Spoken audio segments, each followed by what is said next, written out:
You are listening to WCAT Radio, your station for quality Catholic programming. Your selected program will begin right after a word from our sponsor, GroupM7.com, a web design and hosting company. Log on to GroupM7.com today and let them know that WCAT Radio sent you. You know, my finest childhood memories was the Saturday morning movies. For about 4 bits each, my brother and I could split a Coke and a big box of popcorn and watch movies about Tarzan, Jane, and their Amazon River adventures. Well, maybe that's where Jeff Bezos took his name. His Amazon.com is now the largest online retailer in the world. I'm Michael Mahfood with Group M7, the oldest and largest website design firm in East Texas. And here's my point, and as usual, it's a good one. If your website is modern and up-to-date, mobile and search engine friendly, it matters not whether you sell a product or provide information about your goods and services, your sales justifiably will increase just like theirs. The world uses the internet. We can improve your website and your email. Look at our giant portfolio at GroupM7.com. Since 1995, there's only one web and there's only one group, and it's us. It's Group M7. You're listening to WCAT Radio, your home for authentic Catholic programming. Hello, and welcome to another edition of St. Paul's Letters to America. I am your program host, Ray Gerard. With me in studio, Mr. Bob Hennekeys. Bob, how are you today? Doing well, Ray. Thanks for asking. Yeah, I wasn't really interested in the answer, but I figured I'd ask. No, thanks. Okay. That's nice. I really didn't give you the correct answer, but I gave you what you wanted. So maybe we'll let that go. So this is the program that asks, hey, what if St. Paul, you know, that guy with all those letters in the Bible, what if that guy happened to be alive today and wrote a letter to America? What would he tell us? Well, if you are at all interested in that kind of a question, you've come to the right place, because we're going to give you just that kind of a letter. And as we do this with each program, we look at some issue in our society, in our culture today, and we try to compare it to these writings from St. Paul and say, hey, you know, which one makes more sense? So that's what we're going to do. Today, we're going to start off with an issue in our society. It was a little bit of a video that went viral. There was a woman who went to a spa in the Koreatown section of Los Angeles. And she went to a spa, and she was in the ladies' locker room with other women and young girls. And, by the way, there was a guy there. And there was a guy there in his quote-unquote birthday suit. And so she went up to the front desk and talking to the employees, the management of this spa, and said, hey, is this okay with you people? Is this really what we can expect when we come here? And they tried to tell her, well, we really got to follow state law. We can't discriminate, because if somebody identifies as a woman, even though biologically and physiologically there's a male, well, sorry, but we can't discriminate. So anyways, she was getting very vocal and was yelling at these people because she was very offended. And, she doesn't want to be in a locker room where she gets exposed to this. And so that was the incident. And it went very viral. People lining up on both sides of that. So the question is, where does the truth lie? Would St. Paul have anything to tell us that would have an impact on that? Could we find, this is not exactly something that you would think occurred in St. Paul's day. So how could he have anything to tell us that would be relevant? Are we going to if we're going to say, well, here's a St. Paul's letter to America for today, are we going to make one up? Because actually we don't do that. We usually just take an actual letter from St. Paul and look at how, in fact, it does relate to what's going on today. Because there's a truth to things. There's a truth that comes from God that St. Paul always expresses. So, what's that truth involved here? So, our letter from St. Paul, and I guess we'll go through it. Then we'll see. Maybe if you can guess how we're going to connect this. But anyways, St. Paul wrote, And when Cephas came to Antioch, I opposed him to his face, because he clearly was wrong. For until some people came from James, he used to eat with the Gentiles. But when they came, he began to draw back and separated himself, because he was afraid of the circumcised. But when I saw that they were not on the right road, I said to Cephas in front of all, if you, though a Jew, are living like a Gentile and not like a Jew, how can you compel the Gentiles to live like Jews? All right. So how does that fit? St. Paul is telling Peter, the head, the first pope, the head of the real head of the Catholic Church is always Christ. But, in terms of the first human head of the church, Peter. And he's telling Peter, you're wrong. And he's telling him that to his face. And he's writing about this. He's not ashamed about it at all. How does that fit in this discussion? Because, you would think that just simply could lead to an argument. If this woman tells the staff at the spa clinic, hey, you're wrong for doing this, they'd just simply respond, hey, you're wrong for feeling the way you do. How does this thing from St. Paul give us any guidance? Well, it does. And we'll explain how. Now, there's an interesting set of on-the-street interviews that occurred recently at the University of Washington. And so we're just going to listen to, what took place there, and then we'll pick up our discussion after that. So let's get this started. Are you aware of the debate happening in Washington State around the ability to access bathrooms, locker rooms, spas based on gender identity and gender expression? I think people should be able to have access to the facility. I think bathrooms could and potentially should be gender neutral because there doesn't need to be a classification for differences. I think people definitely should have the ability to go into whichever locker room they want. I feel like at least public universities should do their best to accommodate for those who do not have a specific gender identity. Whether you identify as male or female and whether your sex at birth is matching to that, you should be able to utilize the resources. So if I told you that I was a woman, what would your response be? Good for you. Okay. Yeah. Nice to meet you. I'd be like, what? Really? I don't have a problem with it. I'd ask you how you came to that conclusion. If I told you that I was Chinese, what would your response be? I might be a little surprised, but I would say, good for you. Yeah, be who you are. I would maybe think you had some Chinese ancestor. I would ask you how you similarly came to that conclusion and why you came to that conclusion. I would have a lot of questions, just because on the outside I would assume that you're a white man. If I told you that I was 7 years old, what would your response be? I wouldn't believe that immediately. I probably wouldn't believe it, but it wouldn't really bother me that much to go out of my way and tell you, no, you're wrong. I'd just be like, oh, okay, he wants to say he's 7 years old. If you feel 7 at heart, then then so be it. Yeah, good for you. So if I wanted to enroll in a first grade class, do you think I should be allowed to? Probably not, I guess. Unless you haven't completed first grade up to this point and for some reason need to do that now. If that's where you feel mentally you should be, then I feel like there are communities that would accept you for that. I would say so long as you're not hindering society and you're not causing harm to other people, I feel like that should be an okay thing. If I told you I'm 6 feet 5 inches, what would you say? That I would question. Why? Because you're not. No, I don't think you're 6'5". If you truly believed you're 6'5", I don't think it's harmful. I think it's fine if you believe that. It doesn't matter to me if you think you're taller than you are. So you'd be willing to tell me I'm wrong? I wouldn't tell you you're wrong.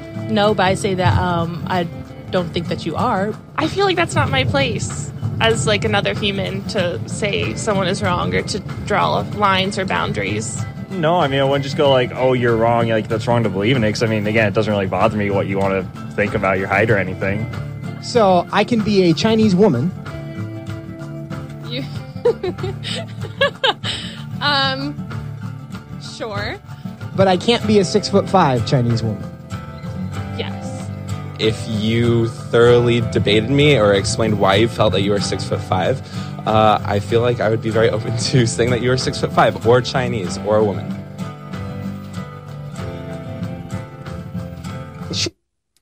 So there you go. An example of what our students think, what college students think. And what was interesting to me in all of that, I mean, they're struggling with these questions. He makes this, increasingly difficult.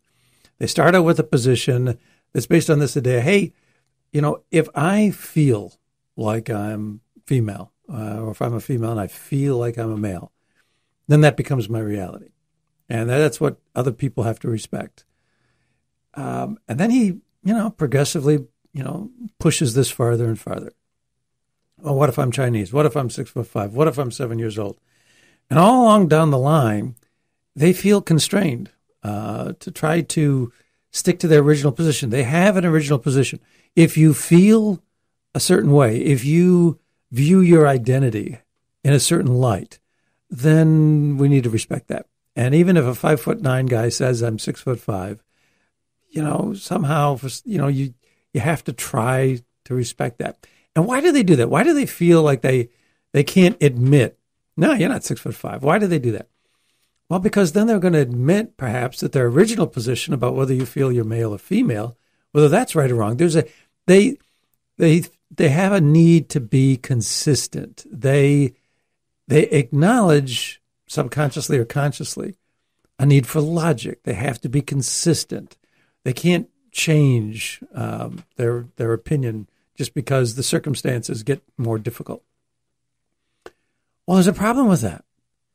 Because if you're acknowledging that there's a place for logic, well, there's a lot of other places where this logic is not applied.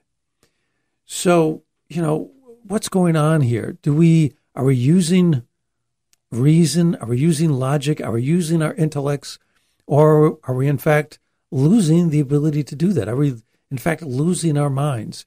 I mean, this whole notion that we have to respect other people if they identify as this or that, it's based on this notion, which is a perfectly fine one, that we don't want to offend other people. We don't want to insult other people. We don't want to, say anything mean or cruel or nasty to other people. All well and good. But does that have to be followed to the extent that all of a sudden we don't believe there's any truth anymore? So can we discern a truth? Can we use our mind, our intellect, and our reason to say certain things in true, or can't we? There's a couple of instances in that dialogue where this point comes out very dramatically. Somebody says, I wouldn't tell you you're wrong.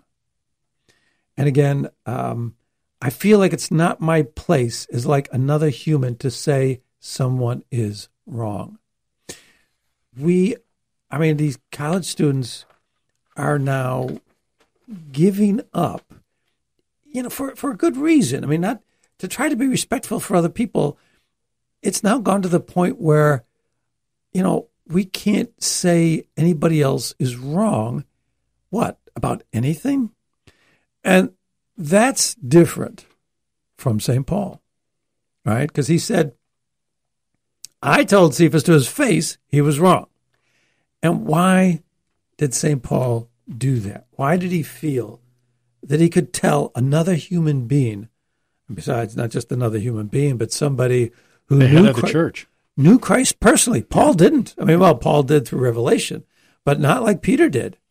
And here's this guy telling this guy who didn't know Paul personally like Peter did, telling Peter, you're not following Christ. How does he do that? Well, what does he talk about? He says he was clearly wrong, because until some people, until some of the Jews came, some Hebrews came, he used to eat with the Gentiles.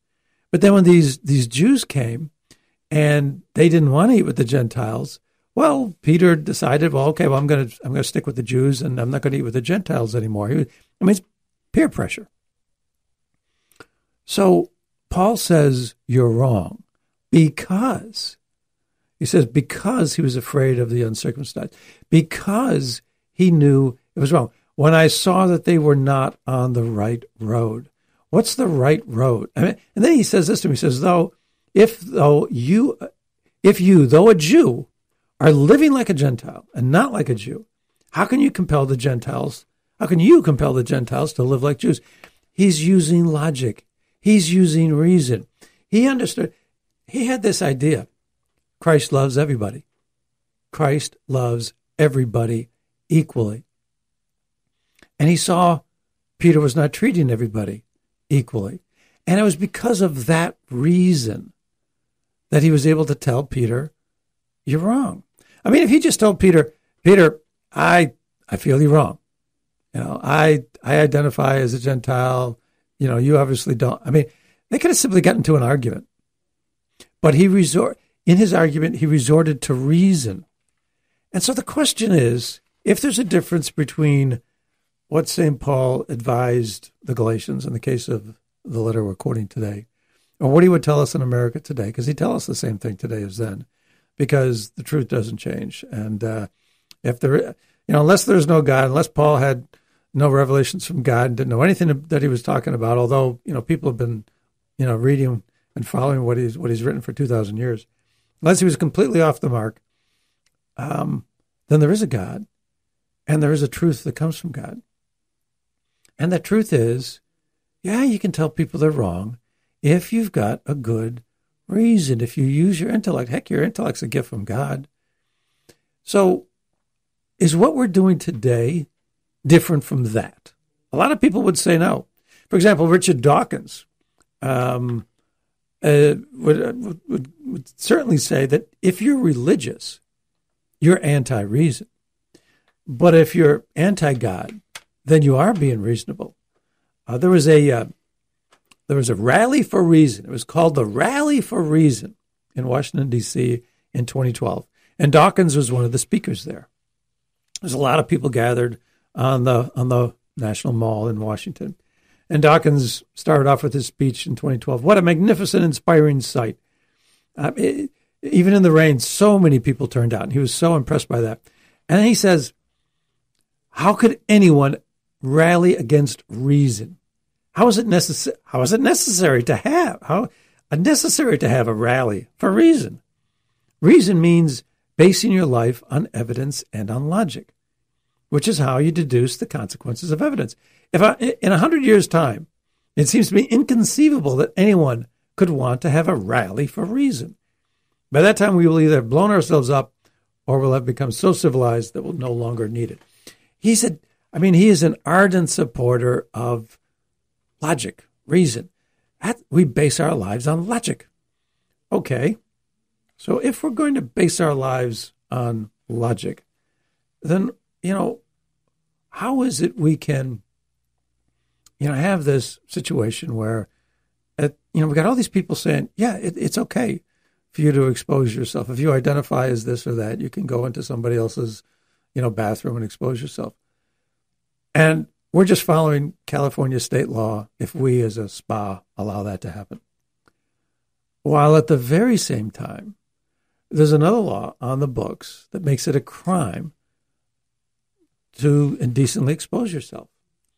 That law reads, every person who willfully and lewdly either exposes his person or the private parts thereof in any public place or in any place where there are present other persons to be offended or annoyed thereby. And that's the definition of indecent exposure. It's a crime.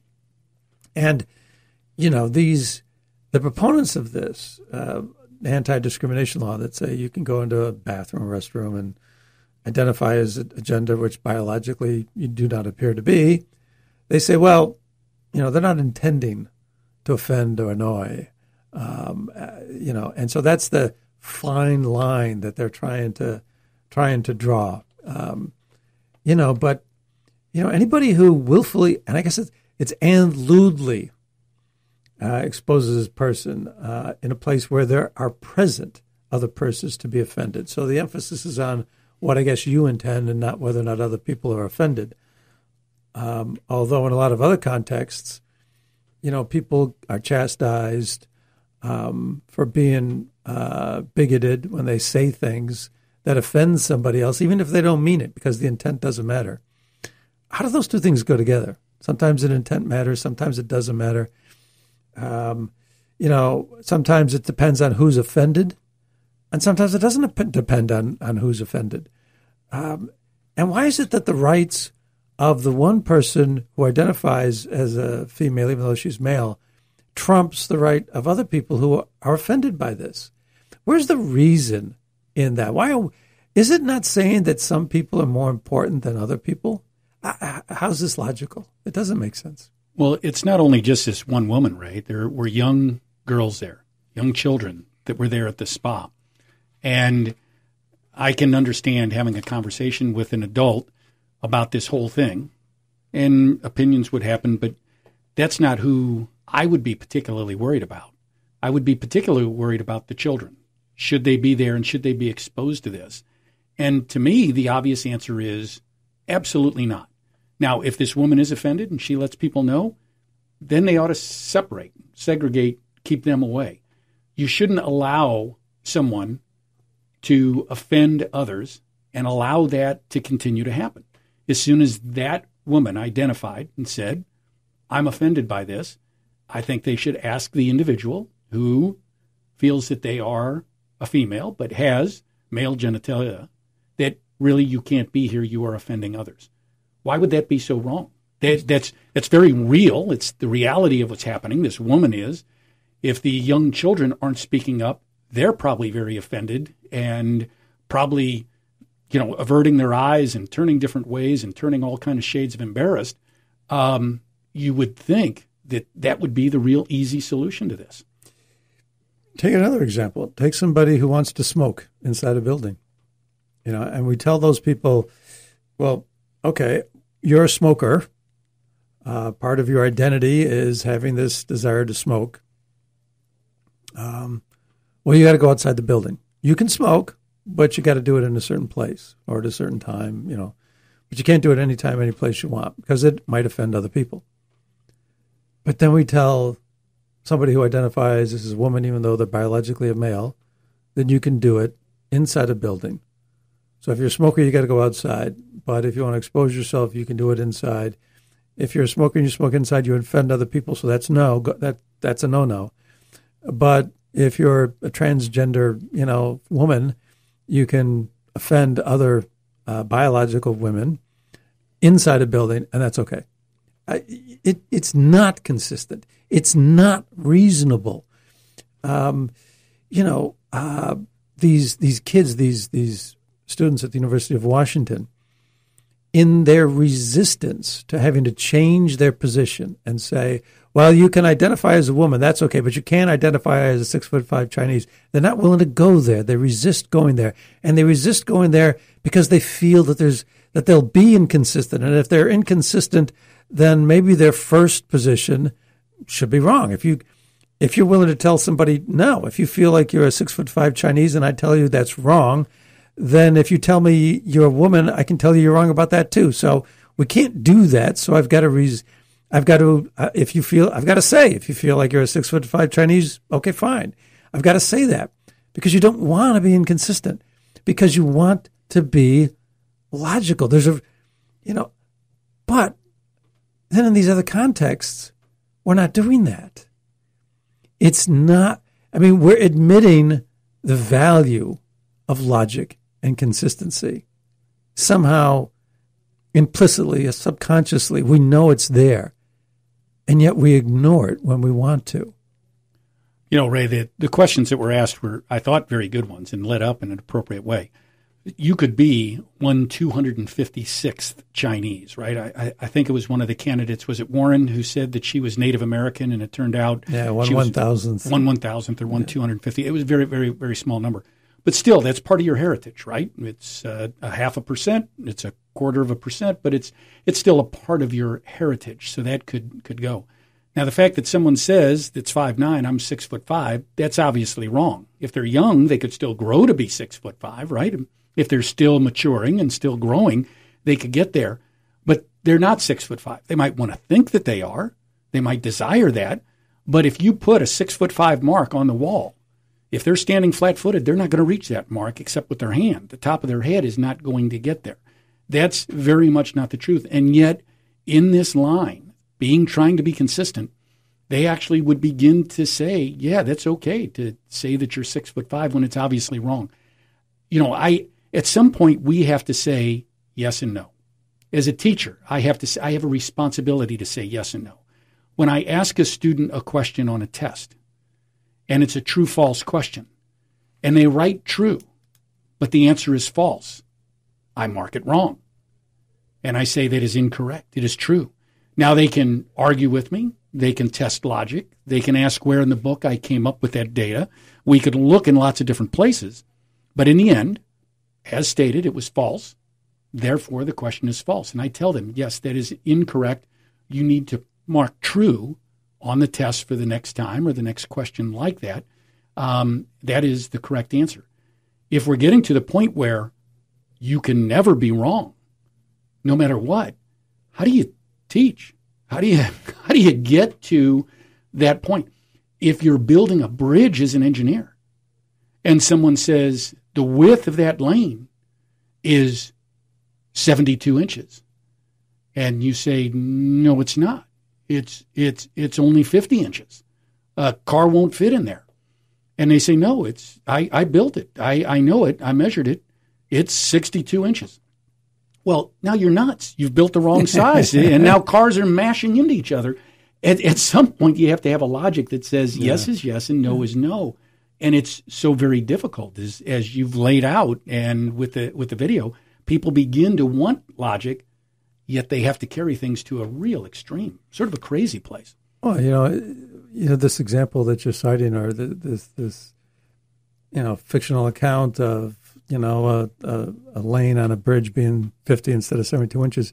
You might think it's far-fetched, but really it's not, because, now there are people out there teaching that, math is socially conditioned, and that it's not, mathematics is not, a science where you've always got one right answer, and there are teacher organizations that are encouraging teachers to come up with two answers for the same math question. And I mean, so where does it go? It comes down to this issue as to whether or not there is any truth and what we can believe in. If I can decide, even though I was born one gender, I can decide I can be another gender.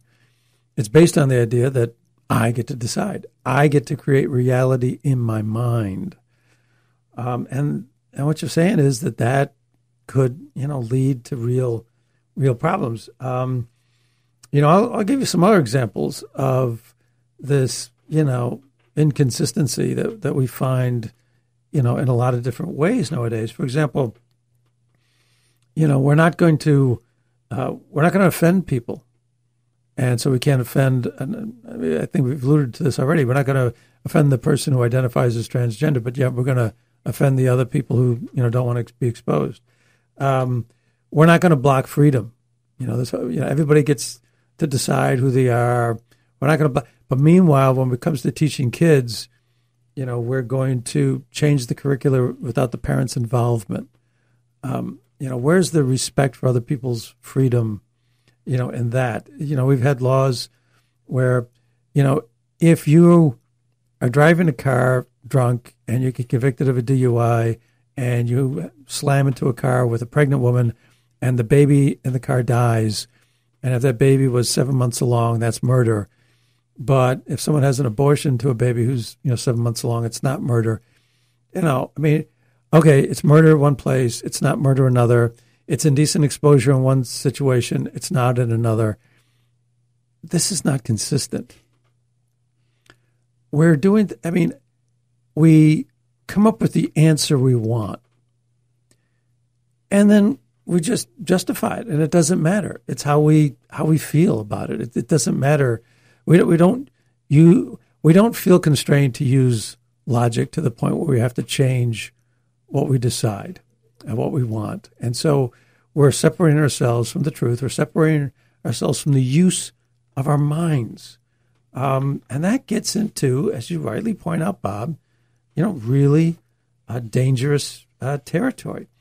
I'll give you another example. There's a guy who's, actually, the pronoun that this person prefers, I don't know if I could even say this person because person's in the singular. The preferred pronouns are they and their. I guess, and I'm going to say it's he considers himself more than one person. I guess we have multiple kind of identities, so that's why I think he prefers they and their.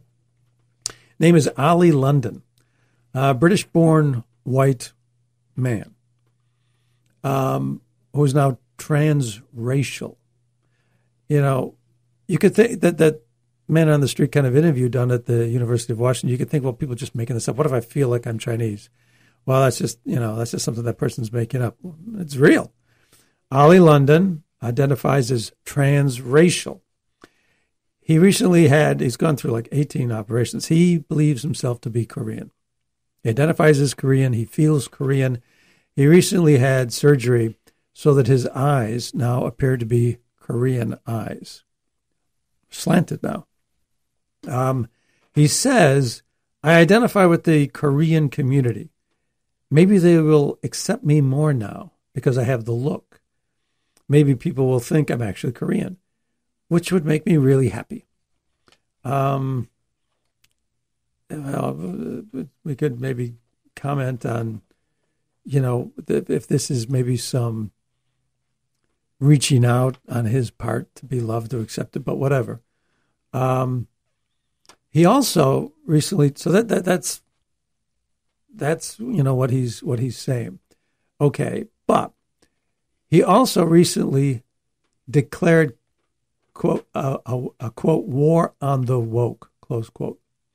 He apparently has in his words, suffered injustice from racism and transphobia from the woke mob. He identifies as non-binary, non-male, non-female, and that's okay. And they accepted that. But he's catching a lot of attacks on social media where he feels like he's, being attacked for this transracial identity that he has. And he says, he said, look, he said, it's a very tough decision to come out this way, but I am coming out as non-binary. I don't feel I identify as male or female. I just feel I'm in the middle, and my pronouns are they, them.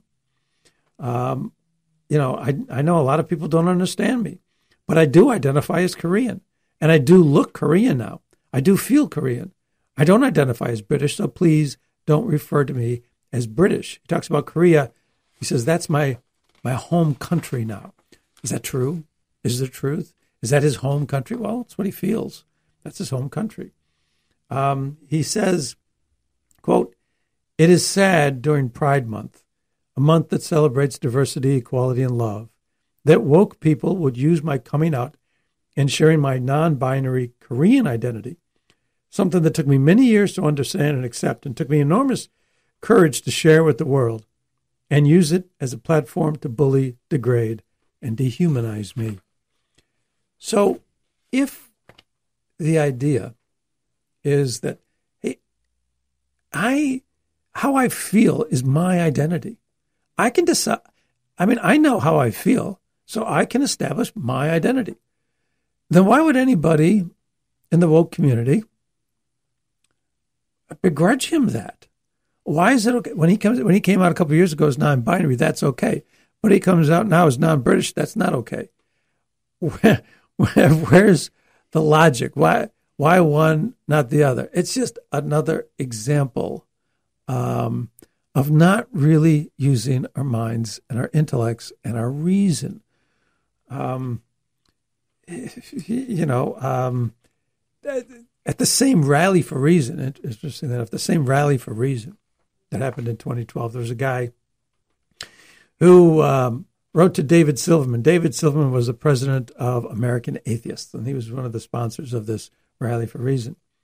There's another guy who was the leader of the, quote, True Reason Initiative, which he described as bringing. He wrote to Mr. Silverman and said, that he intended to bring Christians to the Reason Rally for respectful dialogue, and he actually even proposed a debate between a couple of leaders on both sides of the question. Well, the day after he sent that message, he got a message back from Mr. Silverman, and Mr. Silverman said, "Make no mistake, you are not welcomed guests at the rally. We are not going to D.C. for dialogue with people who believe ridiculous things. We are going to have fun with other like-minded people." He threatened to stick security on them and said that they could not spread out among the crowd without a permit. That he was going to try to stick security on them if they tried to infiltrate the Rally for Reason. Well, there's two problems with that. It's not reasoned to say you're not interested in dialogue. Where's the reason in that? I mean, the whole point of the secularist movement that was so prominent at this Rally for Reason is that religious people don't think. They just believe stuff. And if you use your mind, you'll realize that the religious stuff is just superstition and you'll discard it. Well, how do you do that? Well, you've got to consider ideas. You've got to take these ideas and that ideas and weigh them and consider them. That was the whole emphasis. If religious people would consider these things, and they did it honestly and openly, they would dump religion, because any sensible, smart person would do that. You have to consider ideas other than your own. Religious people would have to consider ideas other than their own.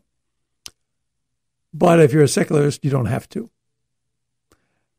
That's the opposite of reason. And then he says, you can't just come to our rally. We've got a permit to hold the rally. You can't just come and, well, the National Mall in Washington is public space. And the idea that, individual people couldn't come and intersperse among the crowd and just talk to other individuals in the crowd. You could have some individual religious people talking to individual atheist people. That's now against the law unless you have a permit to have that kind of conversation, to engage in, I don't know, I think it might be called free speech. No, that makes no sense. He's quoting the law, but he's completely wrong, if I can say that he's wrong, because nowadays, we don't want to tell as one human being to another that somebody else is wrong. That's not reasonable. It's not logical. No, the law does not say that at all.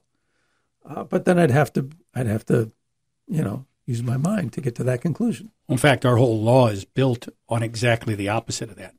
We hold court, and we want to hear both people's point of view. We want to hear the prosecuting attorney and the defending attorney, and we want it to be an open debate in court, and then a jury of our peers then listens to the debate and makes a decision. That's how we run courtrooms. When we have laws, we debate the laws back and forth. And then the folks who are our legislators then go ahead and argue those, listen, and then take a vote. It's exactly what we're supposed to be doing, having dialogue, talking, going back and forth, coming through reason and through your mind, right? And coming up with an answer. Now, for myself, the added bonus that I get, where I feel very fortunate, is that I do listen to God. A big part of what I believe and what I think about is, what does God believe? What does St. Paul say? What do the Gospels say, and what did Jesus say when he was on earth? And I think that's a big part of me. But others don't have to have that. That's up to each of them. But there is, I think, the desire in our country on an everyday basis to have people debate openly to come up with a conclusion, as opposed to somebody jamming something down somebody else's throat. That's the wrong way to go. I mean, look at it. This is based on feeling. This is not based on reason. The whole point of this is basically this. Look, we don't want to make transgender people feel bad. If we, criticize them, tell them they're wrong, tell them whatever, we're going to make them feel bad. And we feel bad if that happens. So we don't want to do that. I mean, the whole idea that we shouldn't discriminate against people is really at its core based on this idea that we all have, that, it's wrong to mistreat other people, that it's wrong because it's wrong to make other people feel bad. Somehow we feel bad. We know instinctively there's something, we know in our heart there's something wrong with that. We shouldn't do that. Okay, we get that. And so people want to act on that. And that's fine, and that's good. But we're letting that take over and eliminate independent thought. We've got to have both. You've got to have the heart, and you got to have the mind, and you got to use both. If you use only your heart, that you want to be good to other people, and you let it blind and block your thoughts, so it blocks your mind, and you don't allow the mind to have any say in this at all, then you get to the point where you are inconsistent. You are going to offend that guest who didn't want to see this transgender woman in all her male biological reality. Didn't want to see it. She can be offended, but not the other person. If you don't use your mind, you're going to end up with these situations all the time. It's just like St. Paul ended up actually telling Peter, he was being inconsistent. Again, because he was led by what? By his heart, by the peer pressure, by not wanting to have other people, think poorly of him. That's the dividing line here. So I guess the whole point of all this discussion is not necessarily to answer the social question. Is there anything right or wrong about transgenderism? Are there any limits? What are the socially defined boundaries? What are the rules of the game when it comes to transgender people and how their rights fit with other rights in society? And those are, legitimate questions and questions that need discussion. And just like you can't yell fire in a crowded theater. There's got to be some boundaries about what you feel like doing. But the point of this whole discussion is whether or not we're going to use our mind in that discussion, because we can be inconsistent and it doesn't bother us. Well, it should. Are we teaching people not to think? Is really what it comes down to. When, for myself, as a learner, not as a teacher, will put me as a student at this point, but as a learner, I think without a doubt, and I make the odds 99% to 1%, that the greatest learning that I ever did was when I was wrong. The greatest changes I ever made in my life was when I realized I was wrong. And I had to redo my thinking. I had to understand what it was that went wrong in my logic. I had to take things apart and make the judgment, where did I go wrong and where did I end up with the wrong answer? And that's when I learned the most. And if we're saying we don't want people to be wrong anymore, we are going to dismantle the entire system of learning. You pat a child on the head when they're playing baseball every time they swing for the fences, right? It's okay that you missed the pitch because you were trying to hit a home run, and you keep telling them that. It isn't going to be very long before they're striking out all the time, unless they're an absolute magician. They're going to strike out, swinging for the fences all the time, and they're going to fall out of baseball. But if you teach them to hit line drives, to try to hit the single when it's pitched there, to try to hit the double when it's pitched there, that they're making a mistake, then they can get better. And that is what God is showing us. He doesn't hate our mistakes. He loves our mistakes. He gets to put his arm around us to tell us that he loves us and send us off in the right direction afterwards. He gets more joy from a single sinner coming back than a righteous person living days or weeks or years being righteous. The Lord loves the mistakes and the asking for forgiveness and coming back from those mistakes. We have got to accept that we're wrong periodically, that this happens, and we have to look for what is desired and what is needed. I think we somehow are missing the boat, that we always want to be non-offensive, that we always want to do what everybody else wants.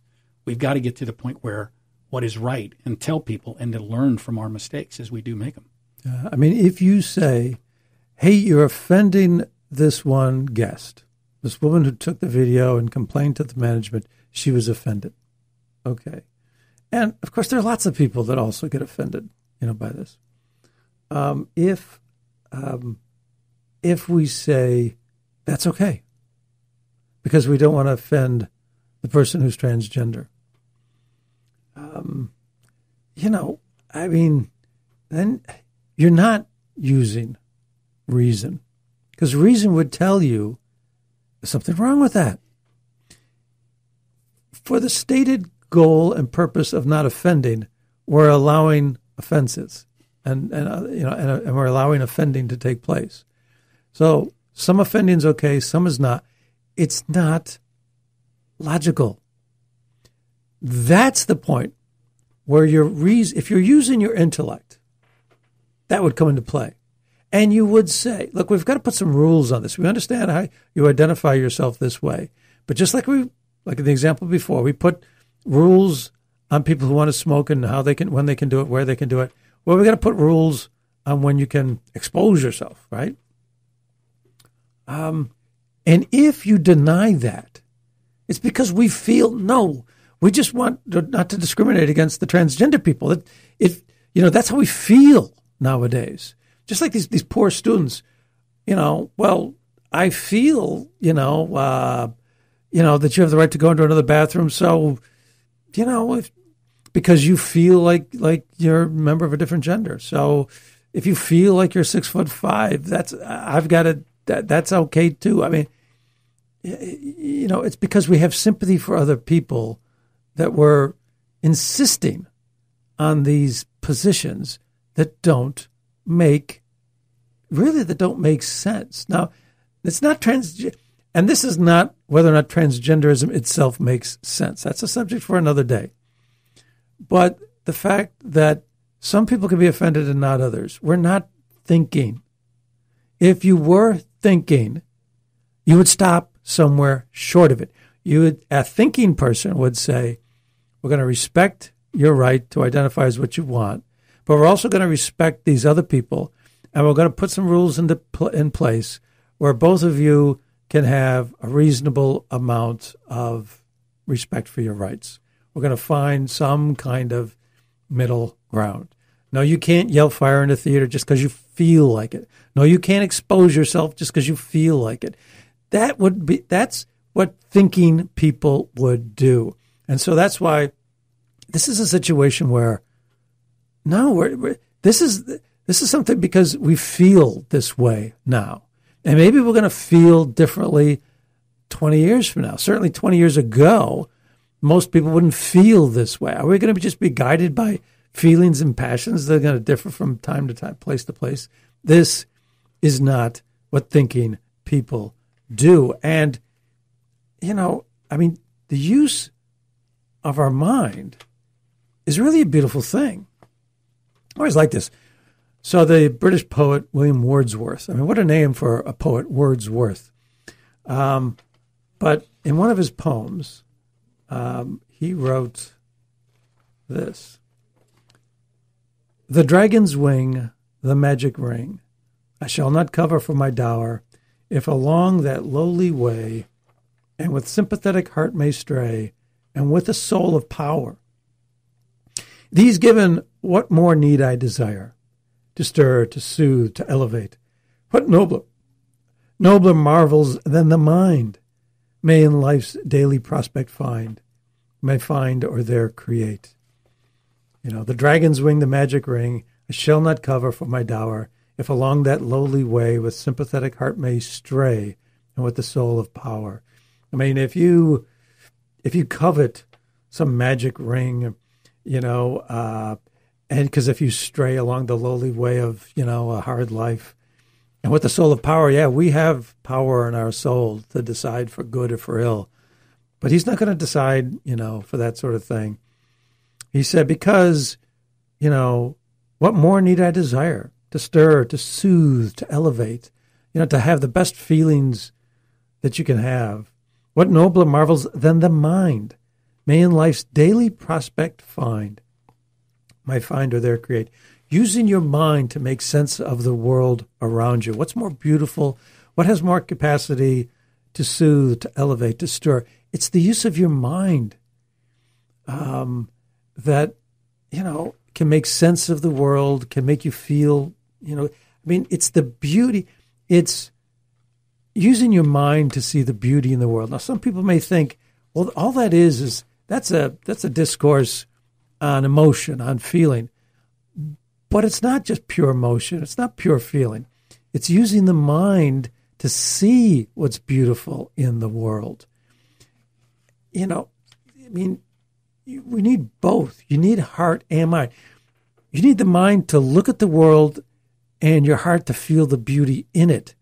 And when you can do that, then the mind and the heart come together. And that's when, the ability to soothe, to elevate really takes on bigger dimensions than you could have experienced before. I mean, he's talking beautifully about, about the synergy between the heart and the mind. And all of this that we've been talking about before, actually can be explained. And in a way that is consistent with what Wordsworth was also talking about.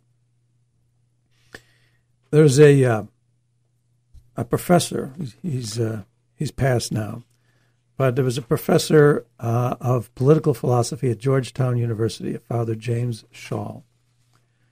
And he wrote about Aquinas, St. Thomas Aquinas, a guy who wrote a lot about reason and using the power of the mind. One of the most famous works of logic, his Summa Theologica. Anyways, he was describing the difference between Aquinas and modern philosophical thought.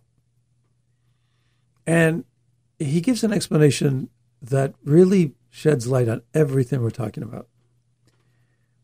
He says Aquinas began with being, with what is.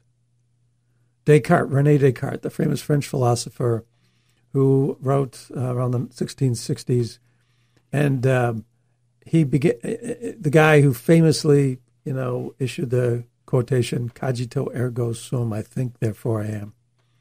He said Aquinas began with being, with what is. Descartes began with thought itself, the famous cogito argument.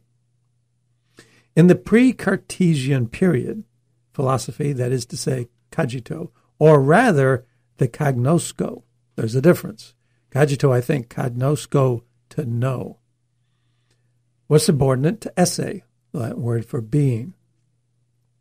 So in the pre-Cartesian period, Aquinas' day and age, the cognosco was cogito, or rather cognosco, was subordinate to esse. To Descartes, however, the esse seemed secondary. What is, being itself, reality itself, now becomes secondary to cogito, to thought. Reality is what we think it is. That's what we're talking about.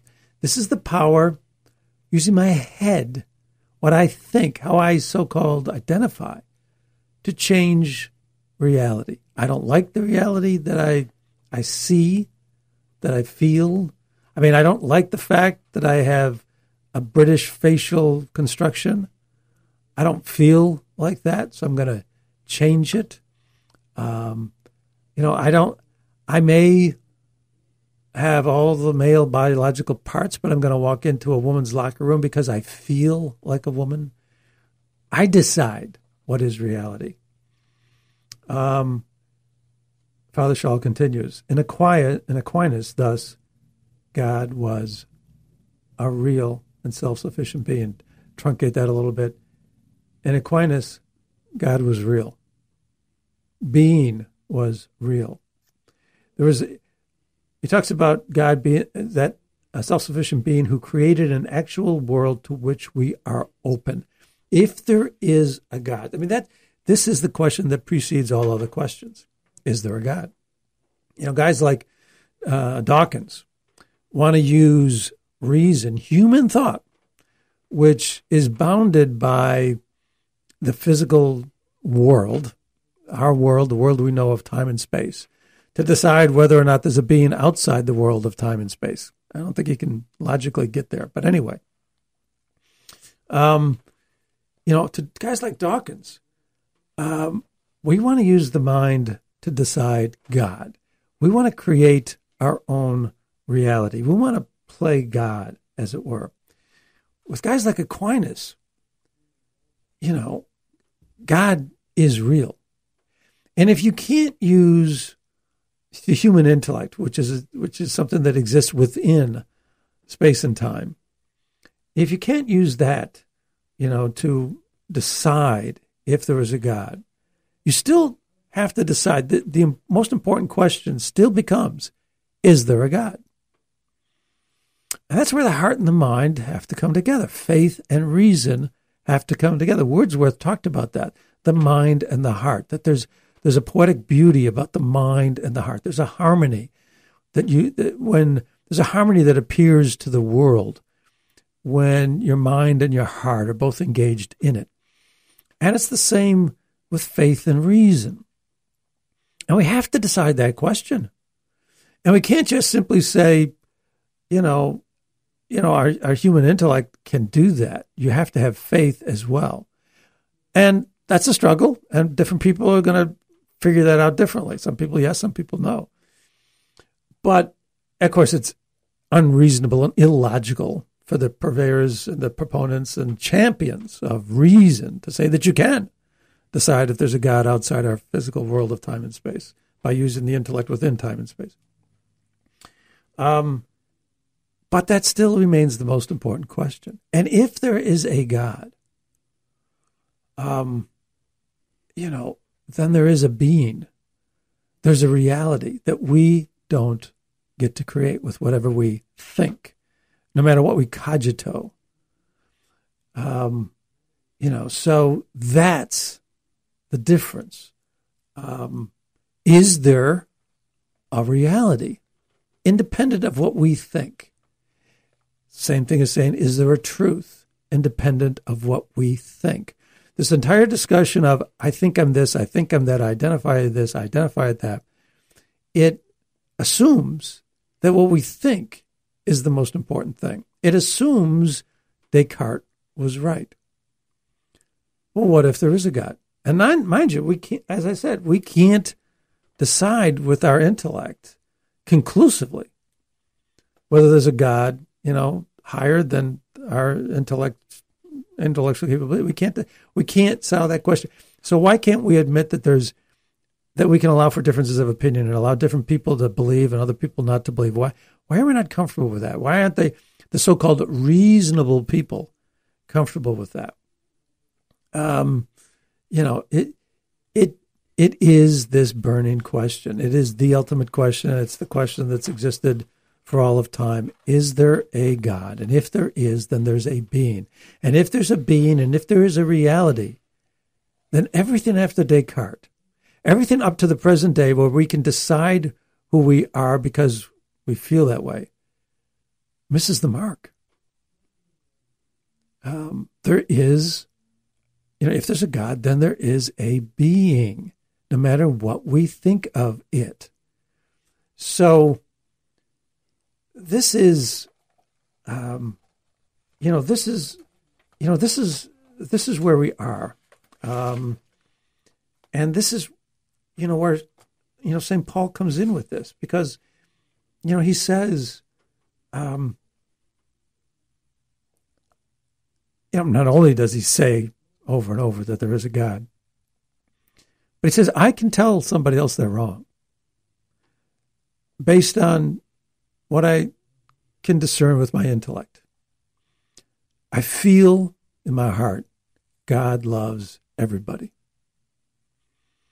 And because it's illogical, if God loves everybody, then it's illogical to treat other people worse than other people. I can tell Peter he's wrong. That's the marriage of faith and reason. And if we deny that there's a place for reason, that it's just how we want answers to be, how we feel, how we want to view reality, we are in a very big danger of getting out of step with reality, of not ever being able to tell anybody else they're wrong about anything. And so, yeah, this is very different, from St. Paul. And if there's a truth, then St. Paul is right, and we should be able to tell people at times, no, I disagree, and I think you are wrong. And as always, you would do it with love and compassion, but to admit that we can't say that. We're giving up the power to think for ourselves. We're losing our minds. Anyway, we hope this has been maybe a little provocative, a little interesting. We hope you have enjoyed it. We hope you'll join us again. And until that time, we're going to leave you with a prayer. In the name of the Father, and of the Son, and of the Holy Spirit, amen. Heavenly Father, thank you. Thank you for all the wonderful gifts that you give us. The gift of thought, the gift of love, the gift of heart. Allow us always to understand that you are the answer. You are the being. You are the reason that we exist. And allow us to continue to learn and love about you, to find you in other people, to find you in the beauty that surrounds us, to find you in the churches that we attend. Allow us always to look for you, and allow us always to find you, and allow us to lead other people to you as well. Thank you for all you give us, and we ask you to send us off on our way to help others find the beauty that you have brought us to. In the name of the Father, and of the Son, and of the Holy Spirit. Amen. Thank you all. Till next time, God bless. The mission of Holy Apostles College and Seminary is to form faithful witnesses of Christ. Year after year, the prestigious Newman Guide has recommended Holy Apostles for our academic excellence and steadfast fidelity to the magisterial teachings of the Catholic Church. We are also fully accredited and the leader in Catholic online learning. Our students enjoy the unsurpassed flexibility to study on their own time and anywhere in the world through asynchronous engagement. Holy Apostles is dedicated to the relentless pursuit of truth, which allows students in all academic programs, including undergraduate, graduate, and personal interest, to formulate a coherent worldview based on both faith and reason. The study of the liberal arts also develops and refines key competencies associated with career readiness, such as critical thinking and problem solving, clear communication, collaboration, and a strong work ethic. The tuition rate at Holy Apostles is one of the most affordable in the country. Yearly tuition for a full-time undergraduate is under $12,000. Students at Holy Apostles can graduate with minimal or even no college debt, which enables them to live out their calling as faithful witnesses of Christ without heavy financial burdens holding them back. Please visit www.holyapostles.edu/admissions for more information. The fall 2021 admissions deadline is Friday, July 23rd. Classes start Monday, August 30th. See you soon. Hello, God's beloved. I'm Annabelle Mosley, author, professor of theology, and host of Then Sings My Soul and Destination Sainthood on WCAT Radio. I invite you to listen in and find inspiration along this sacred journey we're traveling together to make our lives a masterpiece and, with God's grace, become saints. Join me, Annabelle Mosley, for Then Sings My Soul and Destination Sainthood on WCAT Radio. God bless you. Remember, you're never alone. God is always with you.